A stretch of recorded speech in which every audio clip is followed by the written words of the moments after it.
नमस्कार, मैं हिमांशी राजपूत और आप देख रहे हैं भारत एक्सप्रेस डिजिटल। महाराष्ट्र की राजनीति में एक मुलाकात ने हलचल तेज कर दी है।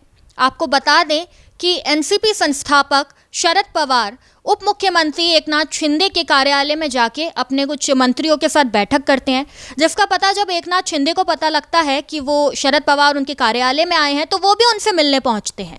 मुलाकात होती है, फोटो वीडियो सब खिंचती है, वायरल होती है। उसके बाद इस मामले को लेकर महाराष्ट्र की राजनीति में हड़कंप मच जाता है और आज संजय राउत ने इसे गलत बताया है और इस पर अपनी प्रतिक्रिया दी है। अब ऐसे में सवाल ये है कि आखिर इस मुलाकात के मायने क्या हैं। बस इसी मुद्दे पर हमारे साथ बातचीत करने के लिए हमारे सहयोगी हैं हरिशंकर जी हैं, तो चलिए इनसे बात करते हैं।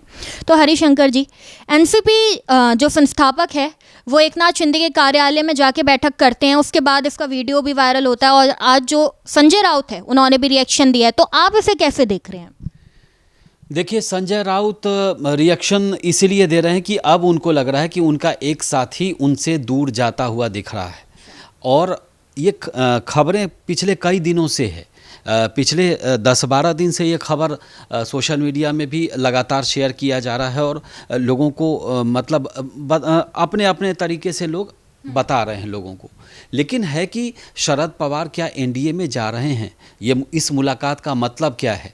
इस मुलाकात का मतलब ये है कि शरद पवार आने वाले दिनों में एनडीए के साथ जाएंगे। इससे पहले चर्चा ये थी कि शरद पवार जो है वो एनडीए के साथ जाएंगे या फिर जो अपने दल हैं उनके जो वहाँ पर महा विकास अघाड़ी है उसके साथ रहेंगे।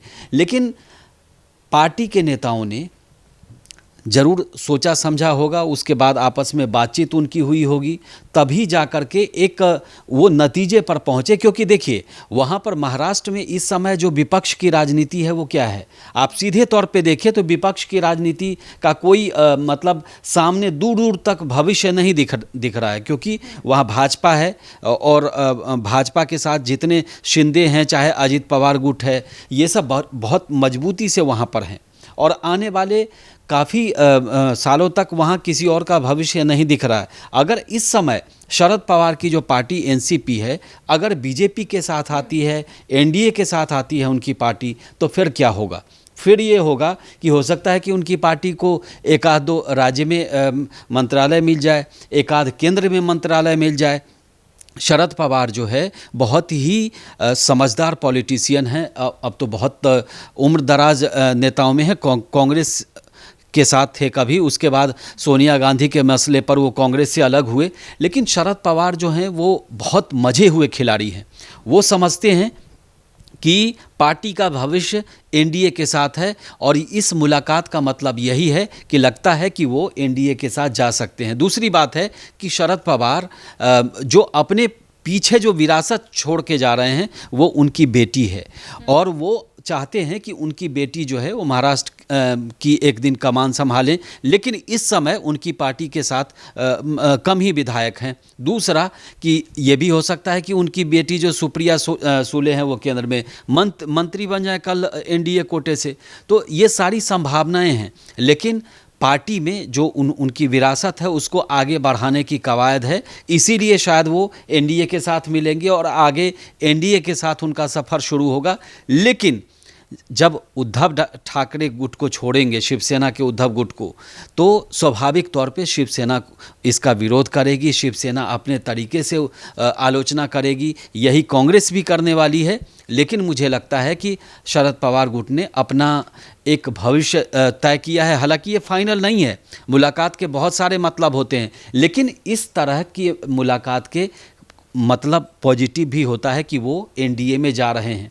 तो मुझे अभी बहुत जल्दबाजी तो नहीं है, लेकिन अगर शिवसेना उद्धव ठाकरे गुट से अगर इस तरह की प्रतिक्रिया आ रही है और संजय राउत इस तरह से कह रहे हैं और गद्दार जैसे शब्द का उन्होंने इस्तेमाल किया है, तो इस तरीके से मुझे लगता है कि महाराष्ट्र की राजनीति में ये बड़ा परिवर्तन दिख रहा है। और अगर शरद पवार एनडीए में जाते हैं तो ये शिवसेना और कांग्रेस के लिए बहुत बड़ा झटका होगा, क्योंकि शरद पवार महाराष्ट्र के बहुत बड़े नेता, देश के बहुत बड़े नेता हैं, लेकिन महाराष्ट्र में वहाँ की पॉलिटिक्स पर उनकी पकड़ बहुत ज़्यादा है।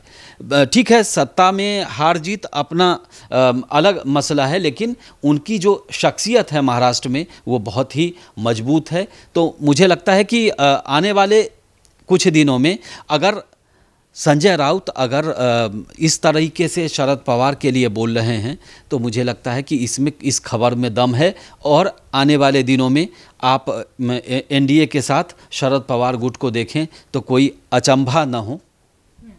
तो कुल मिला के कह सकते हैं कि जो एनसीपी है वो कहीं ना कहीं अपना भविष्य बचाने की कोशिश कर रही है, लेकिन जो उद्धव गुट है उन्हें अपने ऊपर इतना भी भरोसा नहीं है कि इस तरीके के शब्दों का इस्तेमाल उन्होंने शरद पवार के लिए कर दिया है। खैर, शरद पवार के लिए नहीं किया है, उन्होंने किया है, वो कह रहे हैं, संजय राउत कह रहे हैं कि वो गद्दारों के मतलब गद्दार जैसे शब्द जो है वो जिनके साथ जा रहे हैं उनके लिए किया है। इनडायरेक्टली वे में वही बात हो रही है, इनडायरेक्टली वे में वही कहना चाह रहे हैं। लेकिन शरद पवार साहब के लिए उन्होंने ऐसा नहीं कहा होगा, क्योंकि शरद पवार बहुत बड़े नेता हैं और एक समय में अभी भी इनके संजय राउत के बहुत अच्छे उनसे रिश्ते हैं, तो उनके लिए ऐसे शब्द वो इस्तेमाल नहीं करेंगे। लेकिन इनडायरेक्टली जिसके साथ जा रहे हैं उनके लिए अगर किया है तो स्वाभाविक तौर पे उधर भी सवाल उठेगा। तो मैं आपसे ये जानना चाहूँगी कि आगे जो भविष्य है इस पर क्या असर पड़ने वाला है, मतलब अगर आगे जो भी चुनाव महाराष्ट्र में आते हैं, ये जो स्थिति अब बनी है इस पर इसका क्या असर पड़ेगा? देखिए, महाराष्ट्र में अभी हाल फिलहाल में तो इतना जल्दी चुनाव नहीं है, लेकिन ये है कि अभी लोकसभा में और राज्यसभा में बीजेपी जो महिला विधेयक को लेकर के बहुत ये है, नया बिल लाने की कोशिश हो रही है, कवायद हो रही है, और परिसीमन वाला जो मामला है, तो हो सकता है कि बीजेपी इस पर 2 कदम आगे जा कर के और लगातार जो अलग अलग पार्टियों से, जैसे आम आदमी पार्टी से लोग आए, फिर टीएमसी से टूट के आए, तो ये सब जितने गुट हैं वो बीजेपी के मतलब बीजेपी को समर्थन कर दे, एनडीए को समर्थन कर दे लोकसभा और राज्यसभा में। ऐसे में मुझे लगता है कि ये बहुत पॉजिटिव रहेगा, और महिला विधेयक जो है वो बीजेपी जो पारित कराना चाह रही है वो काम आसान हो जाएगा।